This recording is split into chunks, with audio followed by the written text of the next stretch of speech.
સમાચાર મળી રહ્યા છે। ચૂંટણી પંચે બંને વોટ રદ કર્યા છે। આ એક મહત્વપૂર્ણ સમાચાર।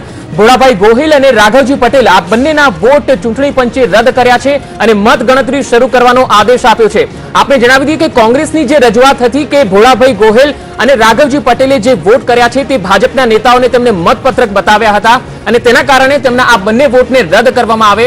બીજી તરફ ભાજપની પણ રજૂઆત હતી કે કોંગ્રેસ જે છે એ ખોટા આરોપો લગાવી રહી છે, પરંતુ કોંગ્રેસે એક ધારણા આપી હતી, એક આધાર આપ્યો હતો કે હરિયાણામાં પણ આ રીતે એક વિધાયકે બીજેપીને વોટ બતાવ્યો હતો અને તેના કારણે એ વોટિંગ એનું રદ થયું હતું। તો એ નિયમ પણ લગાવવામાં સૌથી મોટી વાત જો આમાં એ છે કે જે બંને લોકોના કારણે જે આ વસ્તુ પૂરો બવાલ ઉભો થયો હતો અને એને લઈને ઇલેક્શન કમિશન સામે કોંગ્રેસે જે રજૂઆત કરી હતી, હવે ક્રોસ વોટ કરનાર બંને એમએલએના વોટ રદ થયા એવું સૂત્રોનો હલાતી આવે ખબર। એટલે એ ક્યાંક ને ક્યાંક આ મોટો ફેસલો જે છે ઇલેક્શન કમિશનનો આવ્યો છે।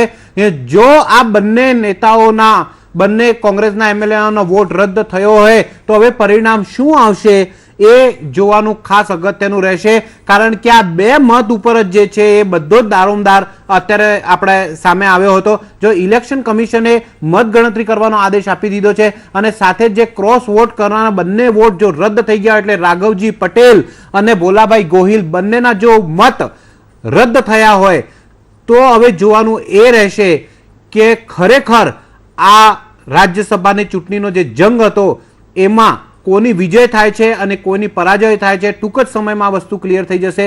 હવે ફરી એકવાર ગણતરી કરવાની જરૂર આપણને લાગી રહી છે કે ખરેખર 8 લોકોએ ક્રોસ વોટિંગ કર્યો હતો અને 8 લોકોને ક્રોસ વોટિંગ સાથે સાથે જો આપણે એમાં બાપુ પણ સામેલ છે, એટલે 8 લોકોને ક્રોસ વોટિંગને કારણે અને સાથે જે જેડીયુની મતની જે વાત સામે આવી રહી હતી, હવે એ જોવાનું રહેશે, હવે દૂધનું દૂધ પાણીનું પાણી થશે કે ખરેખર છોટુ વસાવાએ અહેમદભાઈ પટેલને વોટ આપ્યો છે કે છોટુ વસાવાએ જે છે બળવંતસિંહ રાજપૂતને વોટ આપ્યો છે। હવે આ વસ્તુ જે છે હવે ક્લિયર થશે, કેમ કે જો આ બે વોટ બે મહત્વના આ મત જે છે જો રદ થતા હોય તો હવે એકવાર ફરી રસ્સાકસીનો ખેલ અને ફરી એકવાર જોવાનું રહેશે કે ખરેખર કોના મત કોને ગયા છે। ઘણા લોકો પલટી મારી છે કે જો કે આપણે નલિન કોટડિયાની વાત કરીએ તો એમને મીડિયા સમક્ષ એવું કીધું હતું કે અમે ભાજપને વોટ કર્યો છે, પછી ફેસબુકના પેજ ઉપર અને ત્યાં વાતચીત કરી એમાં એમને લખ્યું કે ના મેં તો કોંગ્રેસને વોટ આપ્યો છે।